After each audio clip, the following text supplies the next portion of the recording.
Hello dear students, I'm back with a few more results to be proved in this video on cosets.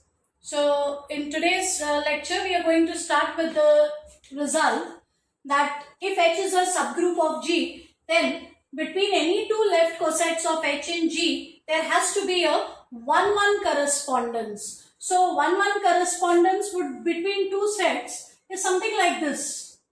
For every element in this set, there is one and exactly one partner here. The case could be finite, infinite, whatever, but there is a 1:1 kind of a correspondence between the elements of these two sets. So we want to prove that between any two left cosets of H and G, there is a 1:1 correspondence. And the way to do this technically is to show that, suppose this is a left coset, this is another left coset, then I must prove that between these two sets there is a function which is 1-1 as well as onto. So 1-1 will ensure that there is no sharing and onto will ensure that there are no elements left out in the codomain. Okay, so there will be an exact matching between the elements of these two sets. It's easy to establish this matching because, just to give you all an example, suppose my set H contains elements say H1, H2, H3. Then if I look at the left coset AH, it will contain the elements AH1, AH2, AH3. And if I look at the left coset BH, which is obtained by multiplying every element in H from the left by B, so it will be BH1, BH2, BH3. So this is what essentially the two sets will look like. So if I want to now establish a 1-1 correspondence between these two sets, there is a very natural way of doing it. Think about it. It's most natural to expect these two elements to be partners of each other, these two elements to be partners of each other, and these two elements to be partners of each other. So if I am going to define my function from AH to the set BH, I would send AH1 to BH1, AH2 to BH2, AH3 to BH3. So I have taken the finite case just to give you all an idea as to how this function works. But in general also, I will define the function in more or less the same manner. I will send the element AH to the corresponding element BH of the left coset BH. So that's how the proof is going to work out. So we will take any two left cosets of H and G. Let AH and BH be any two left cosets,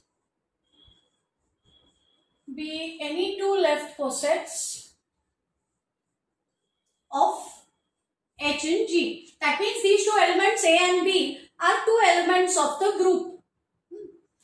Now I will define a function. F from the left coset AH to the left coset BH by, I will send the element AH in this coset to the element BH which belongs to this coset. So firstly, this is definitely a function from this set to this set.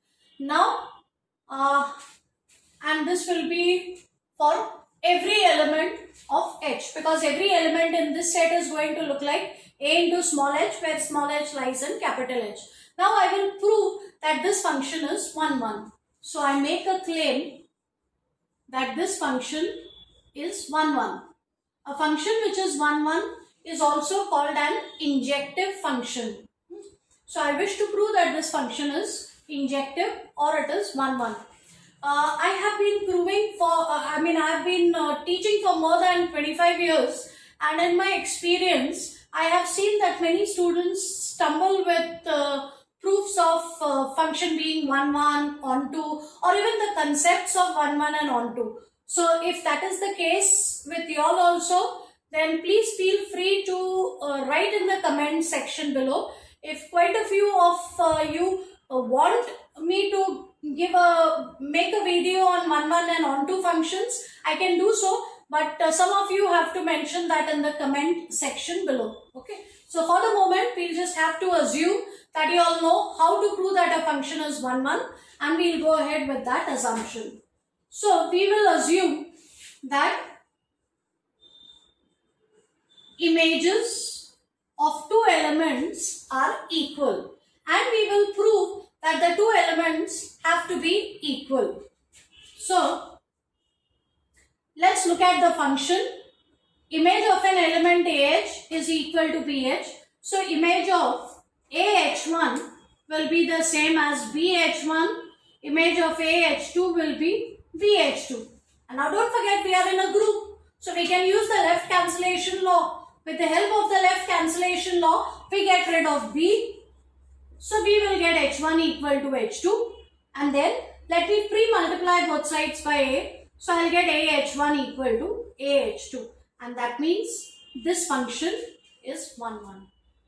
Okay. Let us also prove that this function is onto. So I put another claim that this function is onto. An onto function, by the way, is also called as surjective. And a function which is 1-1 as well as onto is called a bijection. So in order to prove that a function is onto, I start with an element in the codomain. I start with an element in the codomain. Now codomain is left coset BH. So Y will have to look like B times H for some H in capital H. Y will look like B times H for some H in capital H. Now look at this element H. Since H lies in H, look at the element AH. This surely belongs to the left coset AH.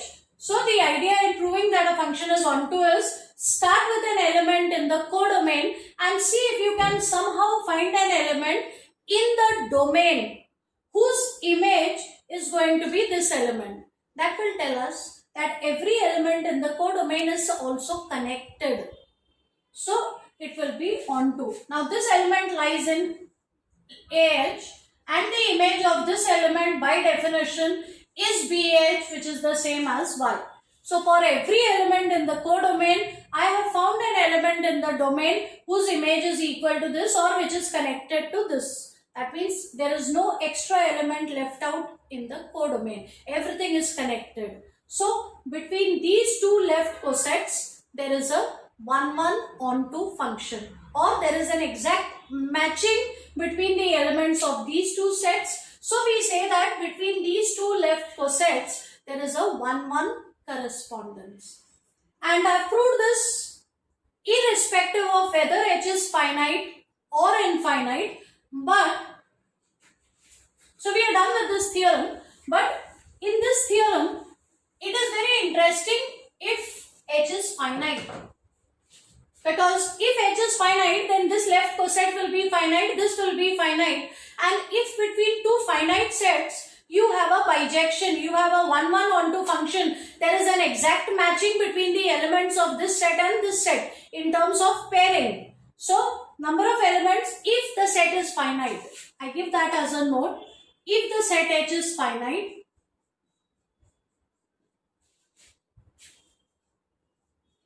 then because of this result, number of elements in the left coset AH will be equal to number of elements in the left coset BH. This also means, and A and B were just any two elements of the group. So it means that between any two left cosets, if the set is finite, then the number of elements are the same. So if, for example, if this had 5 elements, this left coset will also have exactly 5 elements. So if it is a finite case, then any two left cosets will have the same number of elements. And now recall theorem 1. Theorem 1 says that the left coset EH is equal to H. But before we look at this, remember EH is also a left coset, and what we are saying over here is that if any two left cosets of H have the same number of elements. So in particular, I can also say that every left coset will have the same number of elements as this particular left coset. If any two left cosets have the same number of elements, then naturally this left coset has to be equal, the number of elements in this has to be equal to the number of elements in this, and this will be true no matter which element I choose from the group G. So this tells me that if H is finite,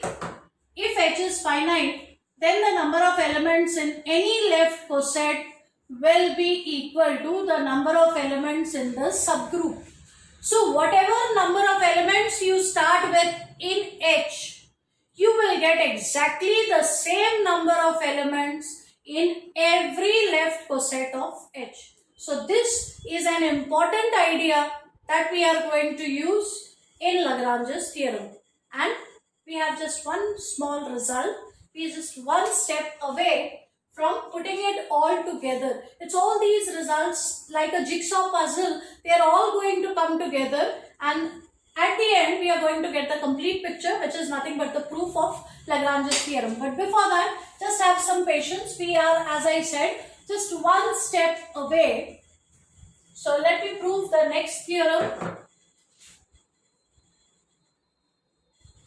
Again, let H be a subgroup of a group G. Then G can be expressed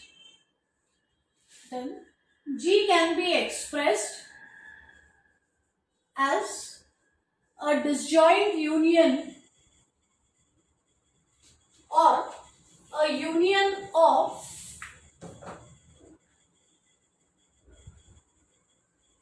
all distinct left cosets of H in G. Before I even explain the statement, look at example 1 of cosets that I had taken in lecture 1 of this chapter. I had taken G to be the group 1 minus 1, I minus I. If you have forgotten, you can go back to lecture 1 of this chapter and look at this example. I had taken H to be the subgroup 1 minus 1. And remember, we found two left cosets over there. One was 1H or H. It had 1 minus 1. And the other one was IH. And now see what happens. These were the only two distinct left cosets. If I take their union, I'll get 1 minus 1, I minus I, which is equal to G. So G is union of the distinct left cosets of H in G. The same thing also works in example 2. We had got three distinct right cosets over there, and there if you take the union, you will get the whole set of integers. So let's quickly prove this. Again, one of the theorems that I have already proved says that every element belongs to its own left coset.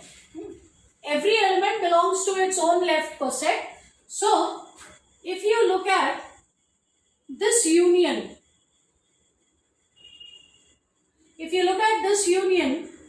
then since every element in G belongs to its own left coset, it will lie in one of the sets in this union.